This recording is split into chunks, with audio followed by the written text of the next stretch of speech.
أعوذ بالله السميع العليم من الشيطان اللعين الرجيم بسم الله الرحمن الرحيم الحمد لله الذي كان موجودا قبل حدوث الأشياء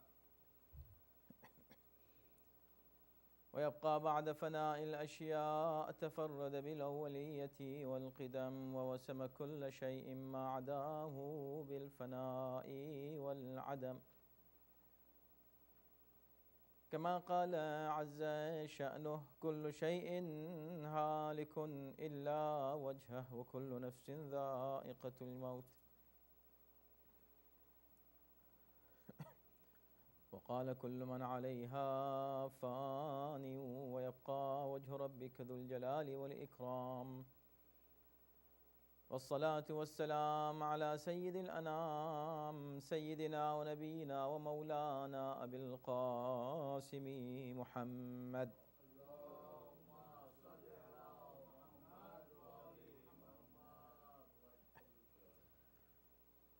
وآله الطيبين الطاهرين المعصومين ولعنة الله على أعدائهم أجمعين من الآن إلى يوم الدين أما بعد فقد قال الله في كتابه الكريم بسم الله الرحمن الرحيم وإن كان ذو عسرة فنظرة إلى ميسرة صلوات.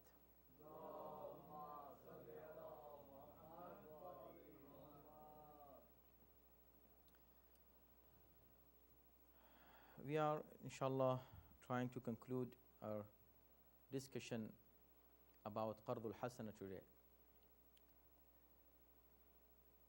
And inshallah, we'll try to move to next topic of Huquq from Risalat al-Huquq of Imam Zain al-Abidin alayhi salatu wassalam.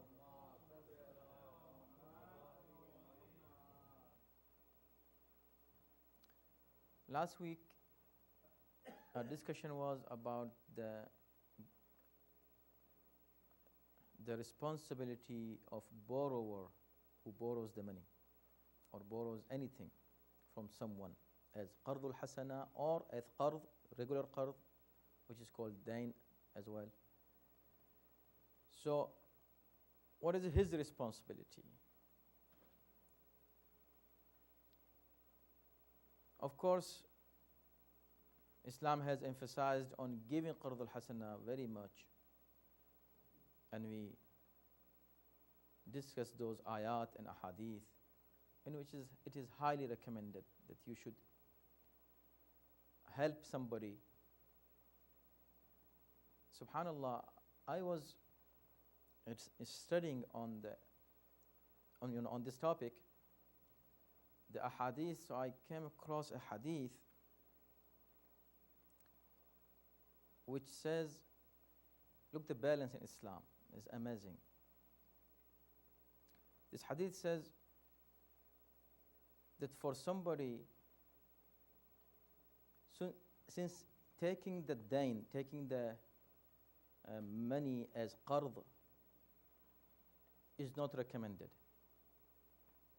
For giver is highly recommended to give qard. But for borrowing, no, is discouraged. So much this is makruh to take qard.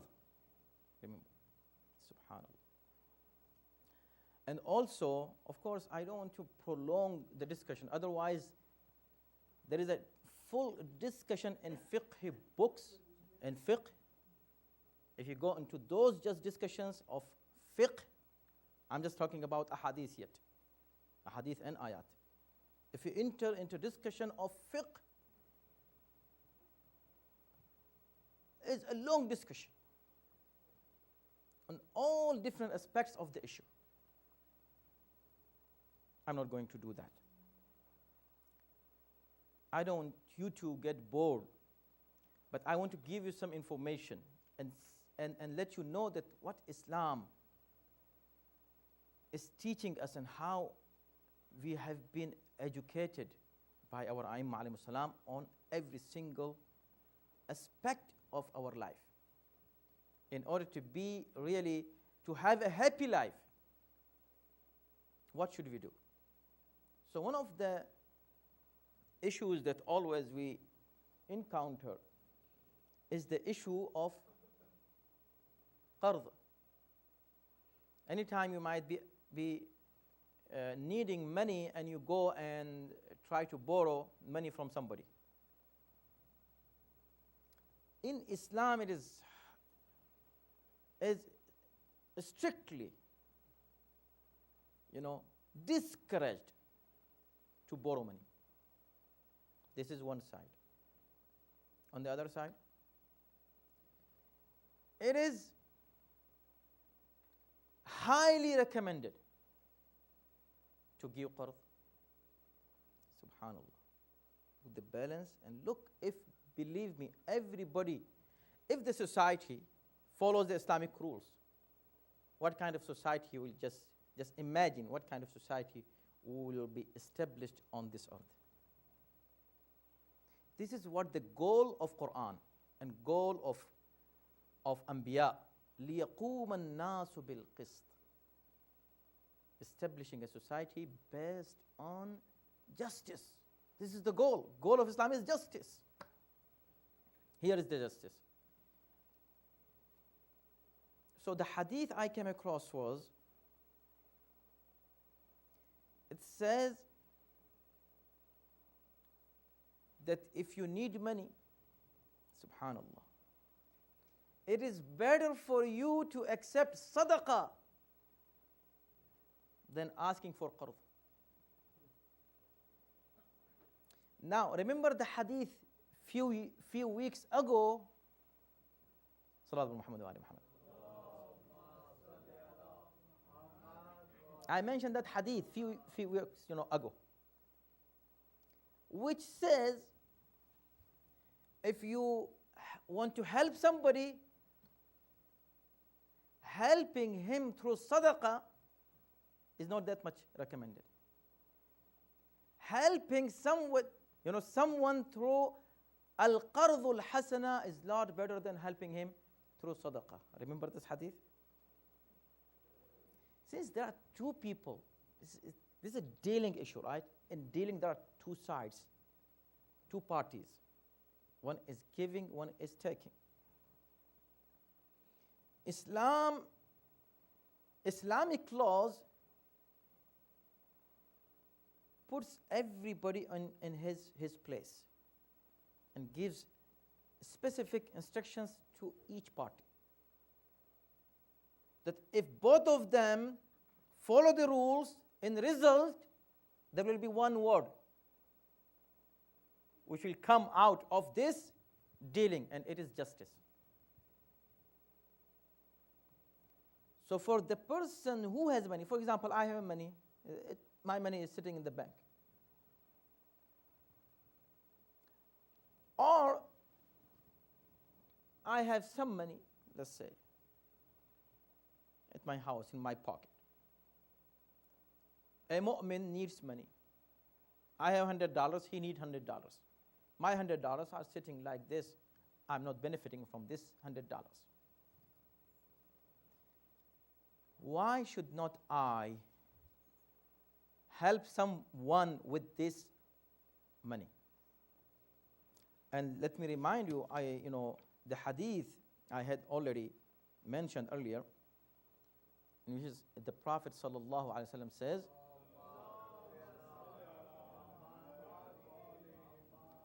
look, man ihtaja ilayhi akhuhu al-muslim fi qardin wa huwa yaqdiru alayh.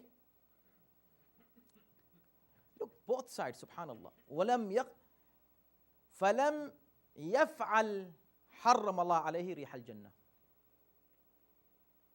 How strong this hadith is. That if somebody, a needy mu'min comes to somebody, asking for qard, asking for loan, and you can give him loan, you are able to fulfill his need, and you don't do it, حرم الله عليه الجنة. Jannah is haram for him. Come on. Look, How much this is emphasized. If you have money, if you can help somebody, you have to help. If you don't, حرم الله عليه الجنة. This is one side of the issue. On the other side, you say, okay, if I give my money, qard, to somebody, he will take it and won't show up ever. And this happens. What should I do? No, you do your job, and then Islam says, you who are a needy, your responsibility is more than him. If somebody has, I did not yet, read those ahadith in which our A'imma alayhi salatu wasalam have discouraged taking qard. They say if you take qard, if you take loan, is a big responsibility in this world. And there are hadith that one of the reasons why somebody becomes old early, makes somebody old early, one of them is qard. But not everybody, only the sensitive people. Otherwise, some people get loan and get younger. Somebody's money, I'm not going to return it back. But if he is every day thinking the morning, in the evening, oh my God, I have to return this money. I have to return this money. Why? If somebody dies without paying it, every single penny in the day of judgment will become like a big mountain that he has to pay. How he can pay the mountain in the day of judgment while he cannot pay one penny here? So taking qard is discouraged. Giving is encouraged. Why? Just to remove or eliminate any possibility of injustice in the society. If you can help, this is your responsibility to help. Go, give him the money, give him. And you try not to take it. If you say, okay, I have money, why don't I give it sadaqah? No, don't give it sadaqah. Subhanallah. Don't give it sadaqah, give qard. If you have options, either you give sadaqah or you give qard. Which one is recommended? Giving qard is recommended for you. For him, taking sadaqah is recommended compared to taking the qard. To show the responsibility. And here, why? Because if you give sadaqah, you feel you are giving a favor. Your sadaqah, charity, considering somebody just a poor man, a poor person, and you know, keep his dignity, give him qard. And when you give him qard and he will give it to you back, you can again give this qard to somebody else, the same money you can rotate it again and again, and many people will benefit from it. From the other person, why? The person who is receiving, is better for him to take sadaqah rather than taking qard. Why? Because taking qard is a responsibility every single day. Again, look, these two balances in the time of taking and giving. When the dealing is done, you gave the sadaqah, or you gave the qard and he taken the qard. Now what? Now it's for him, every day he should think that he has to return the money on time. For him, the giver, look the balance. The whole khutbah was on it last time. فَنَظِرَةٌ إِلَى مَيْسِرَةٍ. This is what Quran says in Surah Baqarah. That if somebody who is madyun, who is borrower of the money, and he, for some reason, for his financial conditions, he could not return the money on time, what should he do? Should he disappear? No. He should come and ask him. And this is what Imam is saying in this haqq, when he's saying, وَإِن كُنْتَ مُعْسِرًا أَرْضَيْتَهُ. You have to go and let him agree to give you more time. Ask him. And how you ask him? Don't go and say, hey, I don't have time. I don't have money. You have to give me some more time. No. You have to be very humble.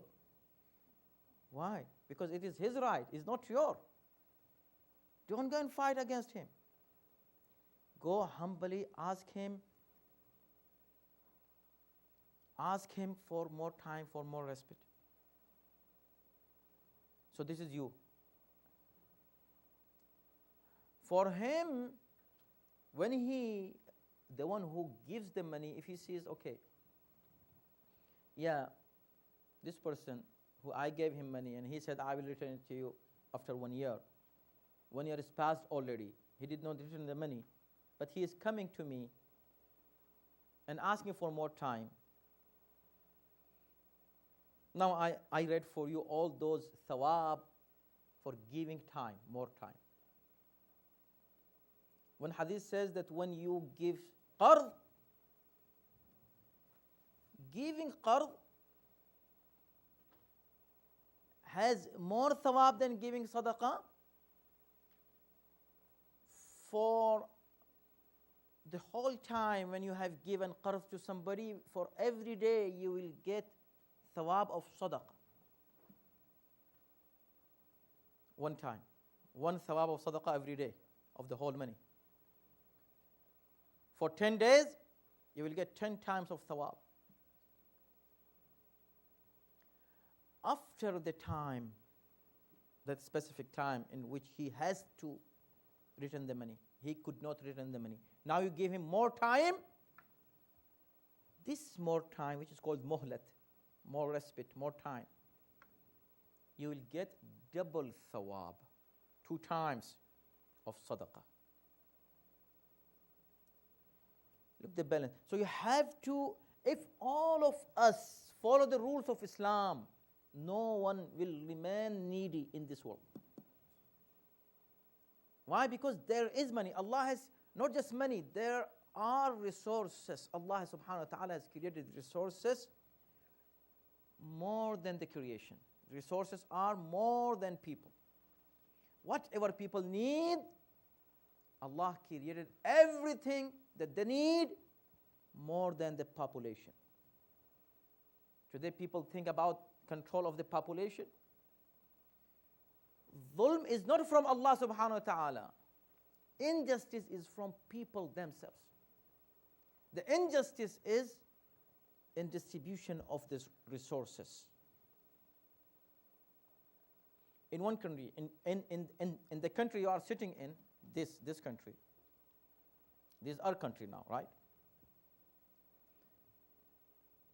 Our country, we people, are blessed by so much resources. Do you know the fact that just this electricity in which you are sitting here, this electricity, we Americans consume 1/3 of the electricity of the whole world. 33% of the electricity is consumed only in United States. Now see the population and compare. So resources here in United States, I'm not talking about in Africa, United States, people are dying.